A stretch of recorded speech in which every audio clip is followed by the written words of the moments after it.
Vihu? Vihu? Happy birthday. Thank you. Welcome. Cycle Nathan. May 20-നായിരുന്നു വിഹാൻ്റെ വിവാനും birthday. ശരിക്കും പറഞ്ഞാൽ ബർത്ത്ഡേ കഴിഞ്ഞിട്ട് ഇന്നത്തേക്ക് 3 ദിവസമായി. വീഡിയോ ഇടാൻ കുറച്ചൊന്ന് ലേറ്റായി പോയിട്ടോ. അപ്പോൾ ഇതേ ബർത്ത്ഡേൻ്റെ തലേ ദിവസത്തിലെ വീഡിയോ ആണ് ഇത്. ഞാൻ മക്കൾക്ക് ഇതേ ഗിഫ്റ്റ് വാങ്ങാൻ വേണ്ടി പോവാണ്. അവർക്ക് സൈക്കിളാട്ടോ നമ്മൾ ഗിഫ്റ്റായിട്ട് കൊടുക്കുന്നത്. അവർക്കിപ്പോൾ 4 വയസ്സായി. അപ്പം രണ്ടാൾക്കും സൈക്കിൾ വാങ്ങിക്കൊടുക്കാമെന്നാണ് നമ്മളോടൊരു പ്ലാൻ ഉണ്ടായത്.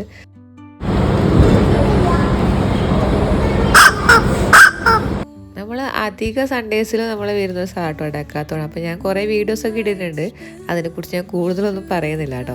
അപ്പോൾ മക്കളിത് അവിടുന്ന് സൈക്കിളൊക്കെ അവർ ഓടിച്ച് നോക്കുന്നുണ്ട്. അതായത് ട്രയൽ നമുക്ക് നോക്കാൻ പറ്റും. അപ്പോൾ ഇത് അവർക്ക് പറ്റിയ 2 സൈക്കിൾ നമ്മൾ വാങ്ങിയിട്ടുണ്ട്. ഒരു ബ്ലൂവും ഒരു റെഡും ആട്ടോ വാങ്ങിയിട്ടുണ്ടായത്. ആകെ 2 കളറേ ഉണ്ടായിരുന്നുള്ളൂ. അപ്പോൾ ഈ 2 കളറും വാങ്ങിയിട്ടുണ്ട്. അന്നേ ദിവസം രാത്രിക്ക് ഇത് നമ്മൾ കേക്കൊക്കെ മുറിച്ചിട്ട് ബർത്ത്ഡേ ചെറുതായി ഒന്ന് സെലിബ്രേറ്റ് ചെയ്തിട്ടുണ്ടായിരുന്നു. Happy birthday to you.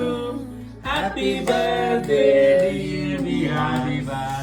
Happy birthday to you. അമ്മ ലാവില്ല അണ്ടിപ്പരിപ്പെല്ലാം ഉത്തിട്ട് പിറന്നാളല്ലേ. അപ്പൊ രണ്ടാളും പറഞ്ഞാലുണ്ട്. അപ്പൊ പിന്നെ അണ്ടിപ്പരിപ്പ് പായസം ആക്കി തരണേ. അപ്പോൾ നമ്മൾ വിഭൂട്ടൻ്റെ ആഗ്രഹപ്രകാരം ഞാനൊരു പായസമൊക്കെ ഉണ്ടാക്കിയിട്ടുണ്ടായിരുന്നു. ഫസ്റ്റ് ടൈം ആട്ടോ പായസം ഉണ്ടാക്കുന്നത്. ഇങ്ങനെയുള്ള റെഡി മിക്സ് ഉണ്ടായതുകൊണ്ട് നമുക്ക് വലിയ പൊടിക്കേണ്ട ആവശ്യമില്ല. അത്യാവശ്യം നമുക്ക് പായസമൊക്കെ ഉണ്ടാക്കാൻ പറ്റും. അപ്പോൾ ഇതേ ഞാൻ നല്ലൊരു പാലട പായസം ഉണ്ടാക്കിയിട്ടുണ്ടായിരുന്നത്. പായസം ഉണ്ടാക്കി തന്നെ എന്ന് പറഞ്ഞ ആവേശം പായസം കുടിക്കാനുണ്ടായിരുന്നില്ല. ഒരു തുള്ളി പായസമേ അവർ കുടിച്ചിട്ടുണ്ടായിരുന്നുള്ളൂ. എന്നാലോ നല്ല സർട്ടിഫിക്കറ്റും എനിക്ക് തന്നിട്ടുണ്ട്. അപ്പം ഫുഡും പായസമൊക്കെ കുടിച്ചിട്ട് 2 പേരും നല്ല ഉറക്കത്തിലാണ്. ഉറക്കം ഉണർന്നു വരുമ്പോഴേക്കും അവരെ തേടിയതേ നല്ലൊരു ഗിഫ്റ്റ് ഉണ്ടായിരുന്നു. മാമൻ്റെ വകയിലെ ഗിഫ്റ്റാണ് കേട്ടോ. ഇവർ ശരിക്കും 1.5 വയസ്സിലാണ് നമ്മൾ ഈ ബാംഗ്ലൂരേക്ക് വരുന്നത്. അന്നു മുതൽ ഇന്ന് വരെ അവരെ കൂടെ ഉള്ളതാണ് കേട്ടോ ഈ 2 മാമന്മാരും. അപ്പം അവർക്ക് വേണ്ടി നല്ലൊരു ഗിഫ്റ്റൊക്കെ വാങ്ങിയിട്ടുണ്ടായിരുന്നു.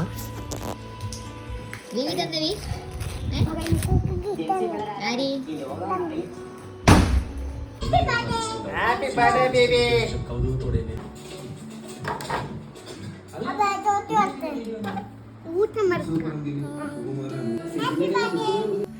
ഇപ്പോൾ കണ്ടത് വിഹാൻ്റെ വിവാനും ബെസ്റ്റ് ഫ്രണ്ട് ധന്വിയാണ് കേട്ടോ. അവളെ വകി അവർക്കൊരു ഗിഫ്റ്റൊക്കെ ഉണ്ടായിരുന്നു. അങ്ങനെ ഗിഫ്റ്റൊക്കെ പൊട്ടിച്ചു കഴിഞ്ഞാൽ ഞങ്ങൾ നേരെ പുറത്ത് ഫുഡ് കഴിക്കാൻ വേണ്ടി പോവാണ്. നമ്മളെ വീട്ടിൽ നിന്ന് ഏകദേശം ഒരു 10-15 മിനിറ്റ് മാത്രം ട്രാവലുള്ള സ്ഥലം കേട്ടോ മൈക്കോസ് എന്ന് പറഞ്ഞത്. അവിടത്തേക്കാണ് നമ്മൾ ഫുഡ് കഴിക്കാൻ പോയിട്ടുള്ളത്. 1 കൊല്ലം മുന്നേ നമ്മളിവിടെ എൻ്റെ ബർത്ത്ഡേ സെലിബ്രേറ്റ് ചെയ്യാനും വന്നിട്ടുണ്ടായിരുന്നു.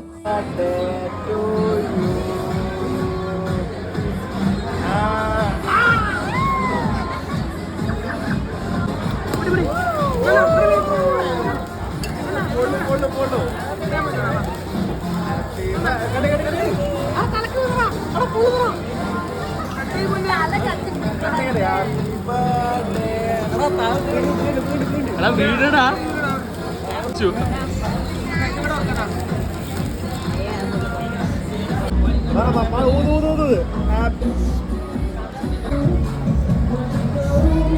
അപ്പോൾ ഒരു കുഞ്ഞ് സെലിബ്രേഷൻ കഴിഞ്ഞ് ഫുഡൊക്കെ കഴിച്ച് ഞങ്ങളെല്ലാവരും നേരെ വീട്ടിലേക്ക് പോയി. മറ്റൊരു വീഡിയോയിൽ പുതിയൊരു വിശേഷങ്ങളായി വരുന്നവരെ എല്ലാവർക്കും ബൈ.